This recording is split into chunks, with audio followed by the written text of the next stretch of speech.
புது சாரியை கட்டலான்னு சொல்லி எடுத்து வச்சேங்க. ஆனால் வந்து சாரி ப்ளவுஸ் இல்லை, அது ப்ளூ கலர் ப்ளவுஸ் தான் கொடுத்துருந்தாங்க. நான் அது தைக்கிறதுக்கு நேரம் இல்லை. கொடுத்தாலுமே 1 மாதம் ஆயிரும். அதனால் கொடுத்து தைச்சு வாங்குறதுக்கெலாம் டைம் இல்லைன்னு சொல்லிட்டு நான் இதுக்கு கொஞ்சம் கான்ட்ராஸ்ட்டாக இருந்தது தான் நல்லாயிருக்கும். ப்ளவுஸ் வந்து ப்ளூ கலர் கொடுத்ததுனால இதுக்கு வந்து நான் வந்து செல்ஃப் கலர் கொடுத்துருந்தது. வேறு ப்ளவுஸ் இருந்துச்சு. அது சாதா ப்ளவுஸ் தான். அதை வந்து இப்படி ஒரு 4, 5 எக்ஸ்ட்ரா தைச்சி வச்சுருப்பேன். ஏதாவது இந்த மாதிரி ப்ளவுஸ் இல்லாத சமயத்தில் நம்ம போட்டுக்கலாம் அப்படி தான் போட்டுக்கிட்டு புதுசாக வளையல் வாங்கினேன். மல்டி கலர்ஸ் வளையல் வாங்கினேன்ல, அந்த கலர் வந்து இதுக்கு மேட்சாக இருக்கும் அப்படின்னு எல்லா கலர்ஸ் இருக்கிறனால அந்த சாரிலையும் எல்லா கலர்ஸ் இருக்குது. எல்லோ, ப்ளூ, ரெட்டு எல்லாம் இருக்கிறனால அதுக்கும் மேட்சாக இருக்குன்னு சொல்லி அந்த கலர்ஸு சேர்ந்த வளையலில் போட்டுக்கிட்டேன். கண்ணாடி வளையல் போடுறது தான் ஒரு பார்க்குறதுக்கு ரொம்ப நல்லா. என்ன தான் தங்க வளையல்ஸ் நம்ம நிறையா போட்டாலுமே கண்ணாடி வளையல் போடும்போது ஒரு மாதிரி நல்லாயிருக்கும். எனக்கு பிடிக்கும், மற்றவங்களுக்கு எப்படியே தெரியாது. அதனால் கண்ணாடி வளையல் போட்டுக்கிட்டேன் அந்த கலர்ஸோடு சேர்த்து. அது கொஞ்சம் பெரிய, அதாவது ரொம்ப பெரிய சைஸ் எடுக்க மாட்டேன். கொஞ்சம் கரெக்டான சைஸ் எடுப்பேன். ஏன்னா அப்போ தான் சீக்கிரம் உடையாது. பெரிய சைஸ்ன்னு வச்சுங்களேன், நம்ம உடஞ்சி போயிடும். லூஸாக இருந்துச்சுன்னா ஒரு கையில் வாட்சும் ஒரு கையில் வந்து நான் வந்து வளையல் மாட்டிக்கிறேன். மாட்டிகிட்டு கிளம்பிட்டேன். அப்புறம் பூ நிறைய வாங்கிட சொன்னேன். நிறைய வைக்கணும்னு எனக்கு ஆசை. நான் நிறைய வாங்கிட சொன்னேன். வாங்கிடல, கொஞ்சம் தான் வாங்கிட்டு வந்தார். அப்புறம் நேற்று எடுத்த புது செயினையும் கழுத்தில் எடுத்து மாட்டிக்கிட்டேன். மாட்டாமல் எடுத்து வச்சுட்டு அவரை போட சொல்லலான்னு சொல்லி போட சொன்னால், கல்யாணம் முடிக்கும்போது கூட வெக்கப்பட்டார் நம்ம தெரியல. இப்போ அதை விட வெக்கப்படுறாரு. அப்புறம் கேமரா பார்த்துக்கிட்டே போட்டோம். இந்த பக்கம் திரும்பி போடுப்பா, அது கேமரா எதுக்குப்பா பார்க்குறேன்னா, கேமரா திரும்பி போட்டுக்கிட்டு இருந்தார், தள்ளி போடுறேன்னு சொல்லி. அப்புறம் அவங்க வந்து அதுக்கு நம்ம செட் ஆனால் தான் நம்மளுக்கு ஈஸியாக இருக்கும் வீடியோஸ் எடுக்கும்போது. ஆனால் அவருக்கு செட் ஆக மாட்டார். அதனால் நம்ம ஒவ்வொன்றையும் வற்புறுத்தி செய்ய சொல்லும்போது அவருக்கு நேச்சுரலே வந்தால் தான் அது நல்லாயிருக்கும். என்ன பண்ணுறது அப்படின்னு சொல்லி அப்படியே கிளம்பியாச்சு. ஊர்லேருந்து கிளம்பி கோவிலுக்கு போகலாம் ஃபஸ்ட்டு. ஏன்னா கல்யாண நாள்னால சரி கோவிலுக்கு போகலாம் அப்படின்னு சொல்லி குலசாமி கோயில் போகிற வழியில் தான் இருக்குது. அங்கே வந்து கோயிலுக்கு போயிட்டுருந்தோம். எப்போவுமே மாதத்துக்கு ஒரு சாமி குலசாமி கோயிலுக்கு போய் விளக்கு போட்டு சாமி கும்பிட்டுட்டு வருவோம். மாலை வாங்கி போட்டுட்டு சாமி கும்பிட்டு வருவோம். அது வெள்ளிக்கிழமையாக இருந்தால் ரொம்ப வெள்ளிக்கிழமை தான் மேக்ஸிமம் போவோம். பசங்க ஊர்லேருந்து வந்திருந்தாலுமே அவங்களையும் கூட்டுக்கிட்டே சேர்த்து தான் போய் வந்தாங்கன்னா கண்டிப்பாக கோயில் போய் தான் சாமி கும்பிட்டுட்டு தான் ஊருக்கே அவங்கள அனுப்புவேன். வீட்டில் இருந்தாலும் நாங்களும் போயிட்டு எல்லாம் சேர்ந்து போய் சாமி கும்பிட்டு வருவோம். சரி, நம்ம வீடியோ ஆன் பண்ணிவிட்டு நம்ம போகிற வழியில் நல்லா இயற்கையாக இருக்கும். நல்லா நெல் இதெல்லாம் போட்டிருப்பாங்க, நல்லாயிருக்கும். அதை எடுக்கலான்னு சொல்லி திரும்புங்கன்னு சொல்லி ஹாய் சொல்லுங்கன்னா, ஹாய்ன்னு அவர் ஓட்டுறதுலே சின்சியராக ஓட்டிகிட்ருப்பார். அப்புறம் ஒரு வழியாக கோயில் வந்தாச்சு. இதாங்க எங்கள் குலசாமி கோயில். எப்போவுமே திறந்துருக்கும். அதுவும் வெள்ளி, ஞாயிற்றுக்கிழமை தான் ரொம்ப கூட்டமாக இருக்கும். யாரோ குழந்தையெல்லாம் தூக்கிட்டு வந்து சாமி கும்பிட வந்திருந்தாங்க. இதுதான் எங்கள் சாமி. சாமி கும்பிட்டு முடிச்சு என்னமோ கோயிலுக்கு வந்துட்டு போனாலே எனக்கு வந்து என்னென்னா, யாருக்காவது ஒருத்தருக்காவது தர்மம் பண்ணணும்னு எனக்கு தோணும். நிறைய பேருக்கு பண்ணாட்டி கூட யாரோ ஒருத்தருக்காவது நம்மளால் முடிஞ்ச ஒரு 5 ரூபாயோ 10 ரூபாய்ப்போ அந்த கொடுக்கணுன்னு தான் தோணும். சும்மா வர எனக்கு பிடிக்காது. பசங்களோட சில்லறை இல்லைன்னா விடுங்க பரவாயில்ல, இதில் என்ன இருக்குது அப்படின்வாங்க. எனக்கு வந்து அப்படி இல்லை. எப்படியாவது தேடி கண்டுபிடிச்சி ஒரு காயினோ 5 ரூபா 10 ரூபா கொடுத்துட்டு வருவேன். அப்புறம் வரும்போது நாங்கள் வந்து வண்டிக்கு வந்து சூடம் பொருத்தி சாமி கும்பிட்டுட்டு தான் வருவோம். அது வந்து கொஞ்சம் அமர்ற வரைக்கும் கொஞ்சம் வெயிட் பண்ணி கல்யாண நாள் அதுவுமா சரி கடைக்கு போய் ஏதாவது வாங்கி கொடுக்கலாம் அப்படின்னு சொல்லி கூட்டிகிட்டு போனேன். நேற்றே வாங்கியாச்சு. இருந்தாலும் இன்றைக்கி வந்து என்ன வாங்கலான்றதை கடையில் போய் பார்க்கலாம். இது போகிற வழி. இது வந்து யூனிவர்சிட்டிலேருந்து அந்த தூரம் போகணும். காமராஜ் யூனிவர்சிட்டி தாண்டி போகணும். கிட்டத்தட்ட 1 ஹவர் ஆகும். நாங்கள் இருக்கிற இடத்துலேருந்து அங்கே போகிறதுக்கு வந்து 1 ஹவர் ஆகும். ஈவினிங் டைம் ஆயிடுச்சு. பொழுதும் போயிடுச்சு. ஐயோ, இவ்வளோ நேரத்தில் போய் எப்போ வாங்குறது அப்படின்னு. சரி காரில் தானே அப்புறம் மழை வர மாதிரி இருந்ததுனால நாங்கள் வந்து மழை வந்துடுமோ என்னென்னு காரில் 2 வீலர்ஸ்னால் கொஞ்சம் பயமாக இருக்கும். ஆனால் நகை வாங்கணும்னா மட்டும் ஆம்பளைகளுக்கு மூஞ்சி எங்கே இருந்தால் போகுமோ தெரியாது. அடவு வைக்க மட்டும் ரொம்ப குழுன்னு நல்லா பேசி வாங்கி அடவு வைக்க பேங்க்கில் அடவு வைக்கிறது கொண்டு போயிடுவாங்க. நைஸாக பேசி நம்மளும் பாவம் விடு, நமக்கு வீடு கஷ்டப்படுறாரு அப்படின்னு சொல்லி நம்மளும் ஹெல்ப் பண்ணுவோம். அதே புதுசாக நகை வாங்கணும்னு சொல்லி கூப்பிடுங்களேன், எதுக்கு வயசாகி போயின காலத்தில் எதுக்கு நகை நிறையா போட்டு எங்கனை பார்த்தா அத்துட்டு போகிறாங்க, எதுக்கு நகையெல்லாம் அப்படின்னு சொல்லி நம்மளை அப்படியே இருக்கிற நகையை இல்லாமல் ஆக்கி விட்டுருவாங்க. அப்போ மூஞ்சிகளை பார்க்கணுமே, வாங்கி தர மூஞ்சிகளை. மற்ற வீட்டில் எப்படியே தெரியல, எங்கள் வீட்டில் அப்படி தான். அடவு வைக்கிறது மட்டும் நல்லா சந்தோஷமாக பேசி நைஸாக பேசி நல்லவே மாதிரி பேசி வாங்குவார். அதே வாங்கி தரணும் புதுசான்னு சொன்னால் மூஞ்சி தூக்கி வச்சிட்ருப்பார். கடுப்பாக நான் கூப்பிட்டதுக்காக வம்பா வந்த மாதிரி வந்துட்டுருப்பார். நான் அதை கண்டுக்கவே மாட்டேன். நீங்கள் என்னைக்கு தானே சந்தோஷமாக வாங்கி கொடுத்துருக்கீங்க விடுங்க அப்படின்னு.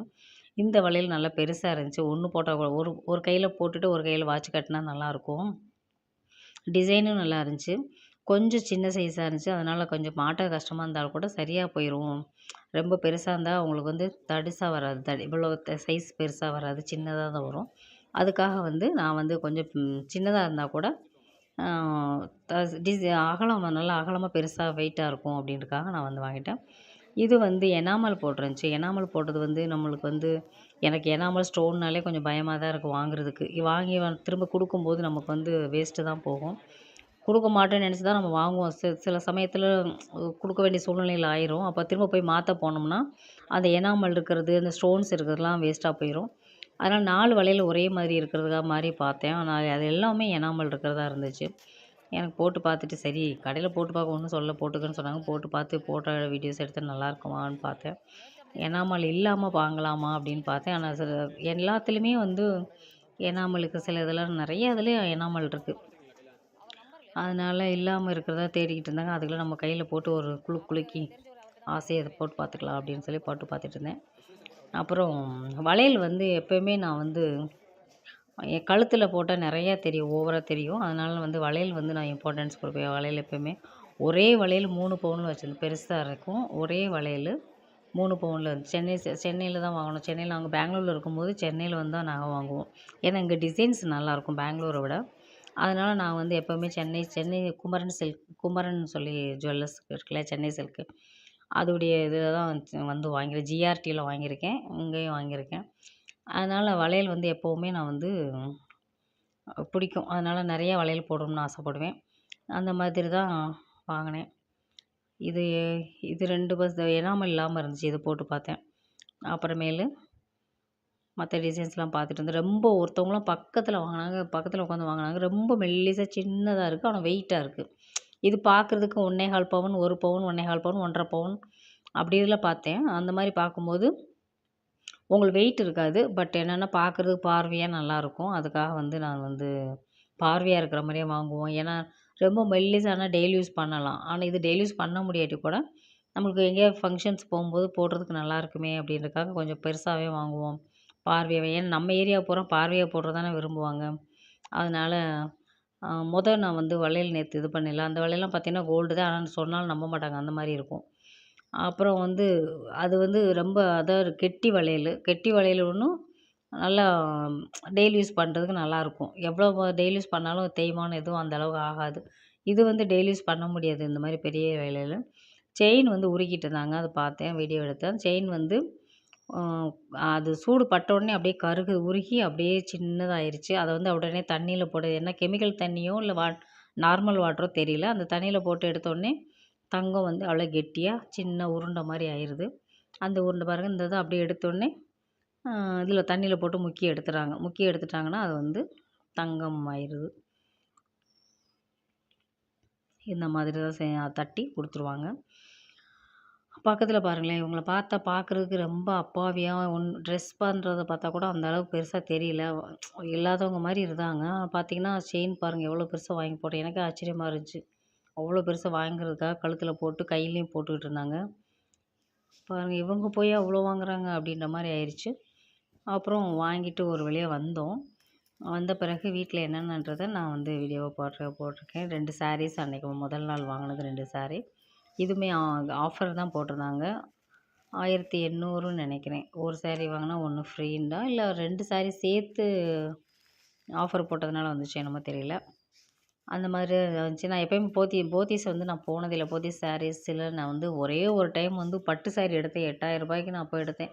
அது எடுத்ததோட சரி திரும்ப கட்டவிலான்னு சாமுத்திரிக்கா பட்டுன்னு சொல்லி ஒரு பட்டு சாரீ எடுத்திருந்தேன். அது ரொம்ப வெயிட்டா இருக்கும். கட்டினதே இல்ல. அது 2, 3 தடவ கட்டியிருக்கேன் அவ்வளோதானே ஒழிய, ரொம்ப குண்டாவும் தெரியும். ரொம்ப வெயிட் வேற. அதனால நம்மளுக்கு ஹைட் நல்லா இருந்தா நல்லா கட்டுறதுக்கு நல்லாயிருக்கும். அதனால நான் கட்டுறதே இல்ல. 2 தடவையோ என்னமோ கட்டியிருக்கேன் அவ்வளோதான். திரும்ப வச்சுட்டேன் கட்டினதில்ல. பார்க்குறதுக்கு நிச்சயதார்த்தத்துக்கு போகிற மாரி இருக்குல்ல. வளையல், கண்ணாடி வளையல், அதே மாதிரி பூவு எல்லாம் வச்சு பார்க்கும்போது, இது கொஞ்சம் எனாமல் வேறு வழியில எனாமல் இருக்கிறது நல்லா இருந்த மாரி இருந்துச்சு. ஒரு வாங்கியாச்சு. அப்புறம் செயினு, மோதிரம் அந்த வளையலும் வாங்கியாச்சு. இந்த 4 வளையலும் வாங்கியாச்சு.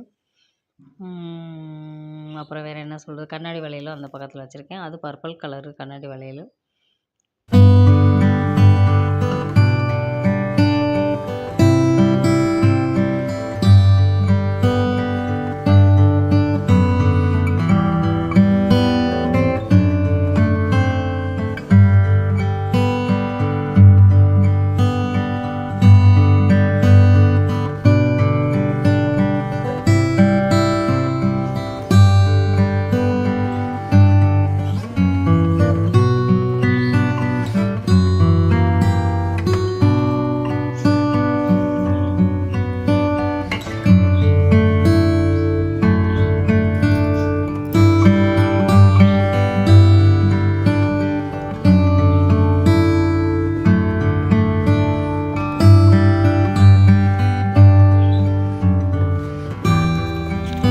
பீகாக் மாதிரி போட்டு எனாமல் இருந்துச்சு, பார்க்குறதுக்கு நல்லா இருந்துச்சு. அதனால் வேறு வழி இல்லாமல் வாங்கிட்டேன். நல்லா இருக்கே அப்படின்னு, பார்வையே நல்லா பெருசாக இருக்குது அதனால வாங்கினேன். அப்புறம் ஒரு மூக்குத்தி வாங்கியிருந்தேன்.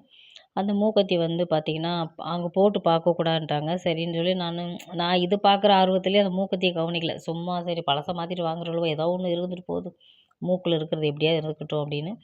அவங்க வச்சு பாருங்கன்னா சும்மா வச்சு பார்த்தேன். கண்ணாடி போடாதனால எனக்கு கண்ணு வேறு சரியாக தெரியல. அப்புறம் பார்த்திங்கன்னா கொஞ்சம் பெருசாக இருக்கிற மாதிரி இருந்துச்சு. வீட்டில் வந்து தான் போட்டு பார்த்தேன், பெருசாக இருக்க மாதிரி இருக்கேன்னு தோணுச்சு. திரும்ப கொடுத்தாலும் வேஸ்ட்டாக போகும், ஸ்டோன்ஸு அது இதுன்னு போய் வேஸ்ட் போகும். அங்கேயே ஒழுங்காக பார்க்காம இன்னும் கொஞ்சம் சின்னதாக எடுத்துருக்கலாமோ அப்படின்னு தோணிகிட்டே இருந்துச்சு. போட்டு பார்த்துட்டு இருந்தேன். அது ஊருக்கு வர அவசரம் வேறு, அதனால் நான் வந்து சரியாக அது இது பண்ண முடியல. பாருங்கள், ஒரு வீடியோ எடுக்கணும், ஒரு ஃபோட்டோ எடுக்கணும்னா நாங்கள் படுற பாடம் என்னென்னமோ பண்ணுறாங்க. இவர் பக்கத்தில் இருந்து முறைச்சிக்கிட்டு இருக்காரு, அசையாமல் கட் அவுட்டில் நிற்கிற மாதிரி நின்றுக்கிட்டு இருக்காரு.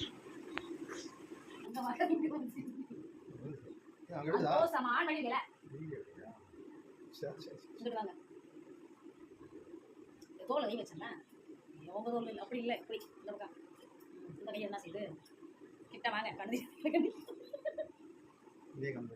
கதை முடிச்சு போகிற மாதிரி பிடிச்சி போகலாம். அப்படி தள்ளி போகக்கூடாது, கிட்ட நிற்கணும். சின்ராஸை வச்சு ஒரு நல்ல வீடியோவோ ஃபோட்டோஸோ எடுக்க முடியாது.